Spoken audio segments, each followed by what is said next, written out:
वार्तावा की टीम नोखा विधानसभा क्षेत्र के पड़ुरी पंचायत में सोहगी गांव के मुखिया जी, पहले मुखिया थे, अभी पैक्स अध्यक्ष है।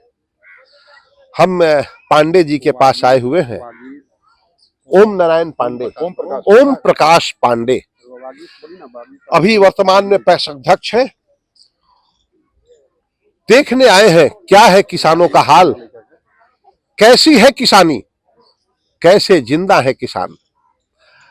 पांडे जी, वार्तावाह में आपका स्वागत है। आप पैक्स अध्यक्ष हैं जी। धान की कटाई सब हो गई है? धान की करीब करीब कटाई हो गई है। करीब करीब कटाई हो हाँ, हल्का फुल्का है, अभी भी बचा है? हाँ बचा है अभी। आज क्या तारीख है? आज तारीख हो गया 23 तारीख। 23 तारीख 12 महीना। हाँ 12 महीना जी, यानी दिसंबर अभी तक धान की थोड़ी बहुत कटाई बाकी है। हाँ बाकी।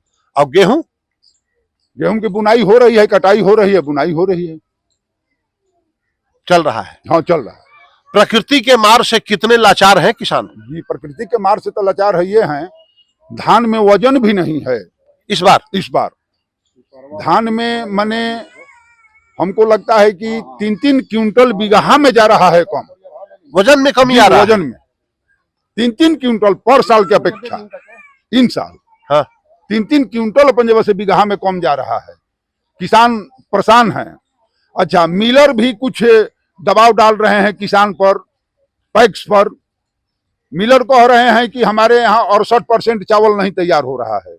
यानी चावल का भी जी 68% चावल नहीं तैयार हो रहा है। धान में वजन नहीं है, वजन नहीं इसलिए।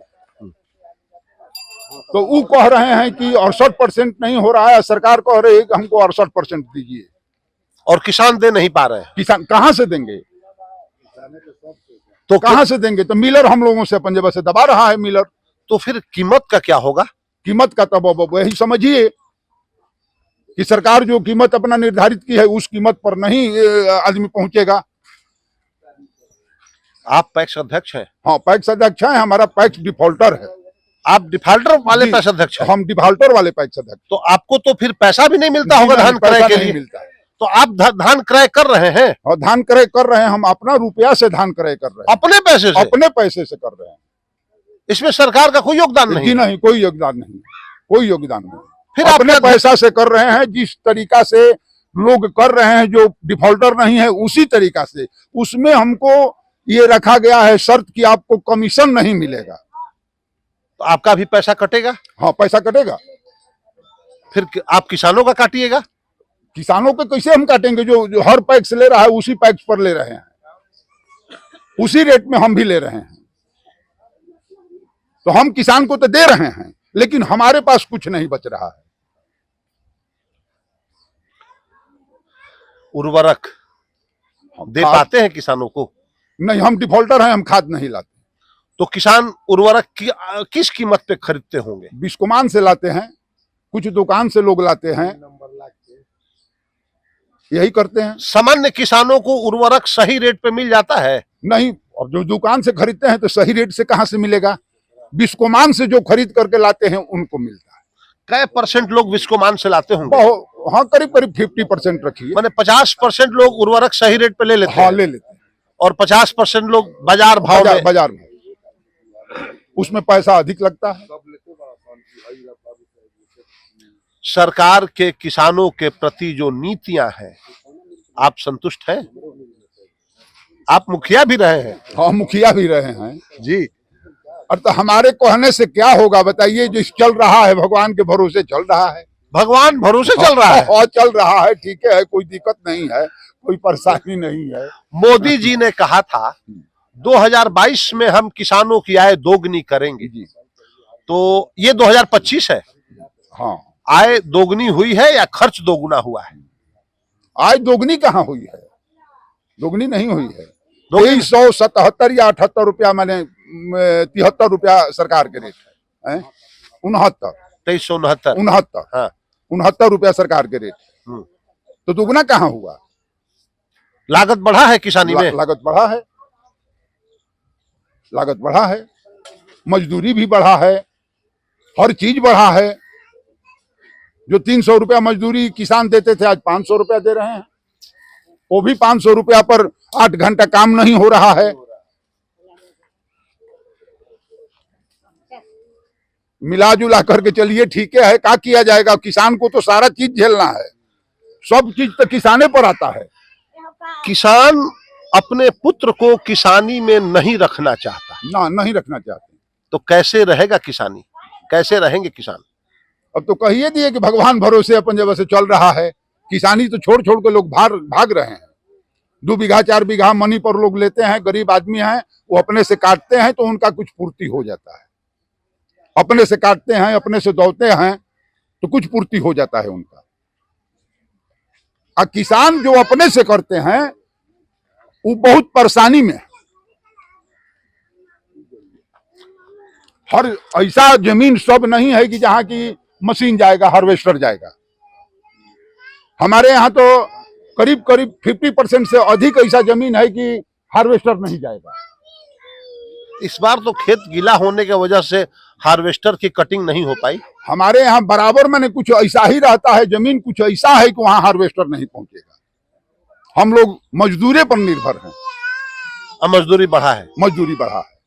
80% हम लोग मजदूर पर निर्भर हैं। बाजार का क्या रेट है धान का, बाजार का रेट? बाजार का रेट तो 1800, 1850, 1800, 1850 बाजार का रेट है। यही है 18। और पैसा कितने दिनों पर मिलता है किसान को? अब तो किसान लोग बताएंगे। फिर भी कुछ तो आप कहेंगे कि 15 दिन में मिल जाता है कि 15 से 20 दिन में, 15 से 15 से 20 दिन में मिलता है। 1800 का भी रेट बाजार का है। हाँ, बाजार का रेट। पांडे जी जो पैक्स अध्यक्ष हैं, उनके परिवार में मुखिया भी रहे हैं, स्वयं भी मुखिया रहे हैं। बड़े बेबाकी ढंग से उन्होंने किसान और किसानी के बारे में बात की। हमारे दूसरी तरफ डिहरी विधानसभा के बिसैनी कला पंचायत के बीरोडीह गांव के निवासी प्रमोद जी बैठे हैं। बड़े किसान हैं, इन्होंने किसानी में नए नए प्रयोग किए हैं। पहली बार जिला में अगर धान की रोपनी कोई मशीन से किया है तो प्रमोद जी का नाम आया है। और कई बार इन्होंने धान की रोपनी में मशीन का प्रयोग किया। सोलर पंप का भी इन्होंने प्रयोग किया है और अभी इनके यहाँ सोलर पंप है। तो प्रमोद जी से बात करते हैं, कैसी है इनकी किसानी और क्या होगा किसानों का। प्रमोद जी, वार्तालाप पर आपका स्वागत है। जी धन्यवाद, बहुत बहुत धन्यवाद आपका। आप बड़े तेज किसान हैं और वैज्ञानिक ढंग से खेती करते हैं। इस बार की खेती कैसी है? तेज तो नहीं है लेकिन प्रयोग करते हैं। अगर हम लोग जैसे किसान प्रयोग नहीं करेंगे तो फिर कौन प्रयोग करेगा। लेकिन खेती में जो परंपरा है खेती करने की, परंपरागत विधि, वो छोड़ना होगा किसानों को और इंटेलेक्चुअल खेती करनी होगी, तब किसान की आय दुगनी हो सकती है। दूसरी चीज है कि सरकार द्वारा जो प्लेटफॉर्म अभी तैयार किया जा रहा है, अभी तैयार हुआ नहीं है, वो हर गांव में अगर वो प्लेटफॉर्म रिटेलिंग का तैयार हो जाएगा तो ये स्थिति निश्चित रूप से नहीं रहेगी।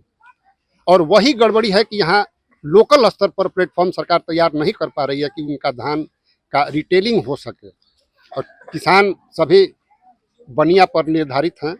बनिया जो धान लेगा, आज की स्थिति ये है कि आज तक मेरा धान बिका नहीं है। अभी तक आपका धान नहीं बिका नहीं है और पैक्स के अध्यक्ष कहते हैं कि अभी 5 दिन बाद और धान ले जाएंगे आपका। तो बताइए, ये जनवरी में जब धान जाएगा तो किसान का खेत कब बोएगा, उनको पैसा कब मिलेगा। स्थिति यही है। आजादी के 78 सालों बाद धान क्रय का जो सरकारी व्यवस्था है वह पूर्ण नहीं है। बिल्कुल पूर्ण नहीं है, लेकिन इधर सरकार का एक प्रयास चल रहा है। अभी तो रोहतास जिला में 22 पंचायतों में कृषि बैंक बनाया गया है। 24-24 लाख का फंड देते हैं, 50%। एक भी जमीन पे उतरा है? हाँ, जमीन पर उतरा, अभी मिल रहा है, मशीन सबों को मिल रहा है। लेकिन मेरा ये मानना है कि वो सिस्टम थोड़ा सा कमजोर है। जैसे कि अभी बगल वाले सोहगी पंचायत में हमारे नोका विधानसभा के जो गांव है, वहाँ काटने का एक समस्या है कि बहुत सारा खेत जो है वो डूबा रहता है। उसके लिए सरकार को एक प्रयास होना चाहिए, एक सरकार का बैंक होना चाहिए, कृषि बैंक, जिसमें चैन वाले हार्वेस्टर से और उसमें एक्स्ट्रा बेलर लगा हुआ, ताकि उसका जो वेस्टेज पुआल है वो नीचे ना गिरे और पूरा का पूरा धान और पुआल बंडल बन के निकल जाए। इस तरह का व्यवस्था देना होगा, तब किसान जाके समृद्ध हो सकते इस बार की क्या पोजीशन है किसानी की? इस बार तो बहुत बहुत दयनीय पोजीशन है, कहना नहीं है। जो पिछली बार हम लोग का दर भी ठीक था, रेट भी ठीक था, इस बार रेट भी गलत है और दर भी गलत है, दर भी सही नहीं गया, तो अभी तो परेशानी है। एक बात बताइएगा, उर्वरक का इस्तेमाल तो आप करते हैं? उर्वरक सरकारी रेट कुछ और है, हम तो 2000 का एनपीके खरीदे हैं। एनपीके 2000 में? 2000 रुपया प्रति बैग। और यूरिया? वो बाजार से। और यूरिया खरीदे हैं 350 का, जो 265 या 66 रुपया दाम है। तो इस तरह से अगर आदमी सरकारी खरीदेगा, रेट सरकार से मिल नहीं पा रहा है, लाइन लगाना पड़ रहा है, और हम लोग जैसे किसान को तो मिल ही नहीं रहा है। यानी सरकार के दर पर किसान को यूरिया उर्वरक उपलब्ध नहीं है और सरकार के दर पर किसानों को खरीदार उपलब्ध नहीं है। यह है किसान का हाल और यह है यहाँ की किसानी का स्थिति। हमारे बीच एक और आए हुए हैं मेहमान, उनसे के रविंदर जी हमारे बीच है। रविंदर जी, आप भी किसानी करते हैं? जी। कितने बीघा में आप खेती करते हैं? अभी तो खेत तो हमारा बहुत है, मगर हम खेती करीब 30 बीघा करते 30 बीघा में करते हैं? हाँ। इस बार आप फायदे में हैं खेती करके? बहुत स्थिति खराब है। मेरा लड़का भी पहले पैक्स अध्यक्ष था, उस समय तक तो स्थिति ठीक था, मगर अभी के स्थिति में बहुत गड़बड़। जो हमारे पैक्स अध्यक्ष हुए हैं, किसान से चाप चाप के 10-10 किलो धान 2000 के खरीदी हो रहा है, तो उससे तो किसान के लॉसे है। माने उचित कीमत धान का नहीं मिल रहा है। और उर्वरक का? उर्वरक भी उचित दाम पर। अब जब पैक्स अध्यक्ष थे हमारे लड़का, तो पूरा पंचायत में मुखिया जी से पूछिए, अगल बगल से यहाँ इनसे पूछिए कि खाद के एकदम पूरा जाल बिछाया हुआ, किसी आदमी को दुकान पर नहीं जाना पड़ता था। मगर आज सब लोग तरसते हैं। आय दोगुनी हुई? दोगुनी नहीं हुई। खर्च कुछ कम हुआ या खर्च तो बहुत बढ़ा है? किसानी में खर्च बढ़ा है। हाँ, इसलिए कि अब ब्लैक खाद लेना पड़ता है ना, मजदूरी बढ़ गया है, लेबर भी नहीं मिल रहा है। प्रॉब्लम सब तो यहाँ कटा गया। हम लोग का देखिए जाकर बराम काला बाजार में अभी धान है, अभी धान है। अभी 23 दिसंबर 23 दिसंबर। हाँ जी, अभी धान है खेत में? खेते में है। तो गेहूं के आप पिछड़ रहे हैं गेहूं में? हाँ, गेहूं में एकदम पिछड़ रहे हैं। गेहूं भी मार खाएगा? हाँ, गेहूं भी मार खा जाएगा। इन लोग का तो पहले बुनाई उनाई हो जाता है तो 8 क्विंटल 10 क्विंटल चल जाता है, हम लोग का 4-5 क्विंटल में रह जाता है। एक बात बताएं, मौजूदा सरकार के कृषि नीति से आप संतुष्ट हैं? संतुष्ट नहीं है। संतुष्ट नहीं है। संतुष्ट नहीं है? नहीं। अब वोट देने वाले जबकि हम ही लोग हैं, अधिक वोट भी देते हैं। हाँ, अधिकतर बीजेपी आरएसएस के हम लोग आदमी है। और आपका भी धान नहीं बिकता? ना, हमारा भी। अब हमारा बेटा इतना एगो एथी है, हमारा भी धान नहीं। अब देख जा, खरियान में सब स्टॉक हो रहा है। आप आरएसएस के हैं, आपको भी यूरिया नहीं उचित कीमत पे नहीं मिलता है? नहीं। आप मैंने क्या कह रहे हैं, आप सोच लीजिए। हाँ जी, सही कह रहे हैं। आप आरएसएस के हैं? हाँ, एकदम आरएसएस, कट्टर आरएसएस। और आपको उर्वरक आपके सरकारी कीमत पे नहीं मिल पाता? नहीं मिल रहा है। और धान आपका तो बिक जाता है। हमारा कहाँ बिका? हमारा अभी जाइए खरियान में, चलिए देखिए स्टॉक हो रहा है सब। आप धान का सब स्टॉक रख रहे हैं? हाँ, क्या करेंगे? अभी इस औने पौने दाम में बेचेंगे, देखेंगे 1-2 महीना में आएगा तो देखेंगे, बेचेंगे। किसान चाहे वह किसी भी पार्टी से अपना नाता रखा हो, दर्द सबका एक ही है। सरकार के उचित कीमत पर जो निर्धारित कीमत धान का है वो किसानों को मिल नहीं रहा है, और जो उर्वरक का निर्धारित कीमत है उस पर भी किसान को वो नहीं मिल रहा है। किसान परेशान है। वर्तावा के लिए मैं बुटस।